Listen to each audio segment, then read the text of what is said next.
Some strange results have come up in about the last 20, 30 years, particularly in astronomy and also in quantum physics, which suggests that the universe actually may have a purpose, and some physicists are now suggesting it does have a purpose.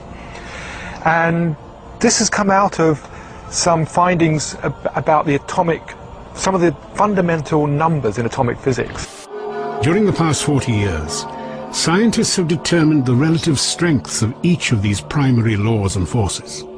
These strengths are so critically balanced, they are often described as being finely tuned. These are numbers like the mass, the weight of an electron, the weight of a quark, the strength of gravity, the strength of the electromagnetic field. About 20 numbers that describe those and other parameters, features of our world, but nobody knows why it is that those numbers have the particular values that they do. Now, you could easily say, yeah, who really cares? You change the mass of the electron by a little bit more, a little bit less. Does it really matter? And the answer is it does. See, it turns out that if you imagine that we had 20 dials right here, and we could fiddle with those 20 numbers at will, even a small change to the values of the known values of those numbers would cause the world as we know it to disappear. Because it turns out, and this is a very surprising and unexpected discovery, that the laws of physics, the basic given fabric of the world, had to be very specific, very finely tuned, as we sometimes say, for the possibility of carbon-based life appearing at all. For example, the strengths of the other forces are all important, the masses of the various subatomic particles. Now, this is one of a long list of properties in underlying physics that seem to be prerequisites for a universe with life. If all of these things were even a little bit different, then life, certainly life as we know it, could not exist. It's a very surprising conclusion, but it's true, and all scientists will acknowledge that's the case. Bernard Carr is a cosmologist and studies how the laws of physics operate in the universe.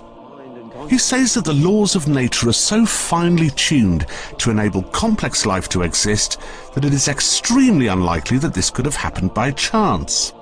Such fine-tuning, Carr believes, at least raises the possibility of a tuner.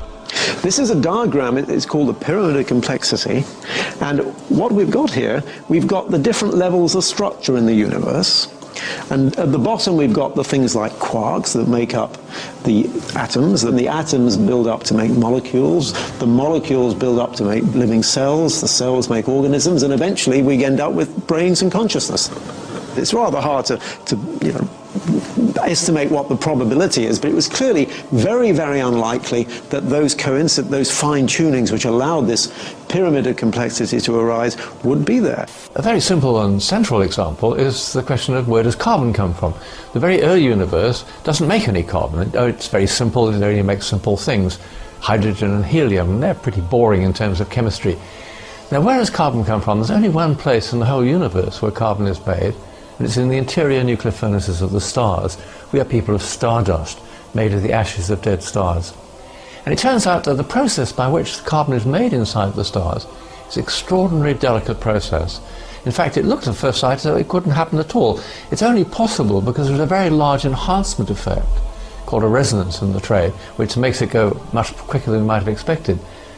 And that resonance is there because the laws of nuclear physics take a very specific form. If they were a little bit different, either there would be no resonance or it would be in the wrong place at the wrong energy. That's a very striking example of how finely tuned the universe has to be for us to be inhabitants of it. The fine-tunings, how fine-tuned are they? Most of them are 1% sort of things. In other words, if a thing is 1% different, everything is bad. And a physicist could say, maybe those are just luck. On the other hand, this cosmological constant is tuned to 1 part and 10 to the 120, 120 decimal places.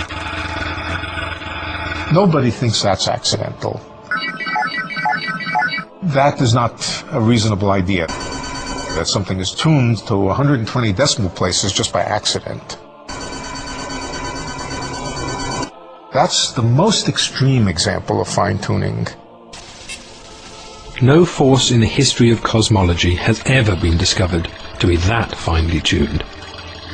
The cosmological constant needs to be set to 1 part in a trillion, trillion, trillion, trillion, trillion, trillion, trillion, trillion, trillion, trillion Otherwise the universe would be so drastically different that it would be impossible for us to evolve. That the cosmological constant arrived at such a tiny value by chance seemed to be out of the question.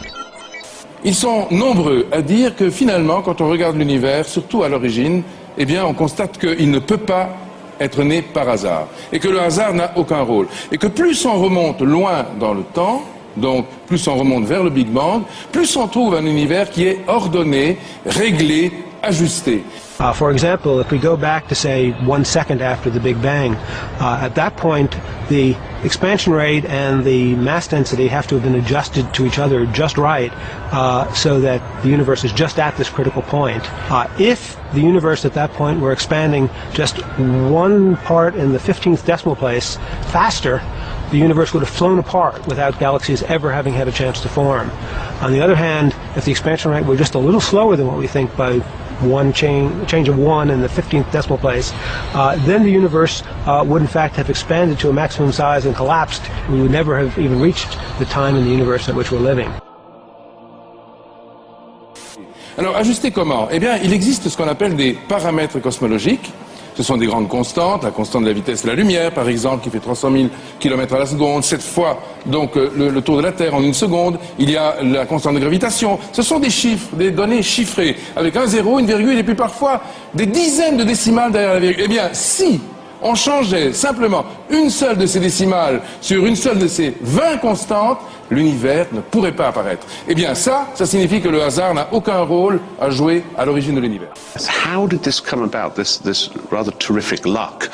Of course, one of the first explanations that comes to mind is that there was a tuner or a creator, or if you like, God. And obviously for people of a theological disposition, the idea that the fine-tuning is evidence of God, of course, is wonderful.